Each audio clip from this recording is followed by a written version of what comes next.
Your government ran on the promise of being elbows up and standing up for Canadians, but respectfully, that hasn't been happening. So do you think Canadians have been misled by the promises of your government? I reject that premise. What I'm saying is, of course, we will make sure that we defend our workers. That has been at the core of everything we've been doing. But at the same time, we're dealing with a very unpredictable U.S. administration. We're not the only ones. That's the case for the EU, and I won't talk, of course, for my colleague Joly, but that's the case also for every single country on this planet. So, my point is right now is that we need to make sure that we're in action mode, we're in solution mode with other countries, because we're not alone. And so that's why 15 days after the agreement that was signed between Prime Minister Carney and President von der Leyen, we're meeting here in Ottawa.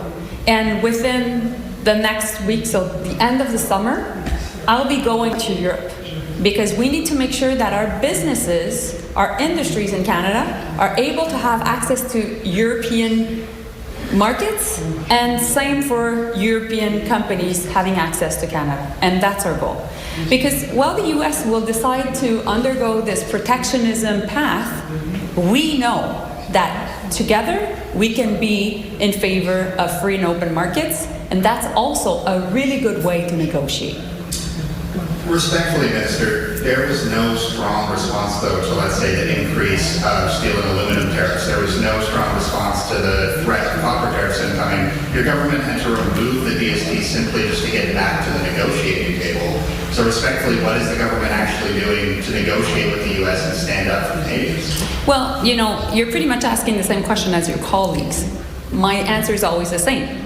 We won't negotiate in public, and we'll let the Prime Minister negotiate. And you know, it's a reality that pretty much all world leaders are dealing with right now. And of course, we're coordinating with the EU, we're coordinating with other countries that are negotiating. That's why economic diplomacy is so important right now. But fundamentally, while these negotiations are happening, we need to realign ourselves with trusted partners. And today what you're seeing is a realignment between trusted partners. Thank you.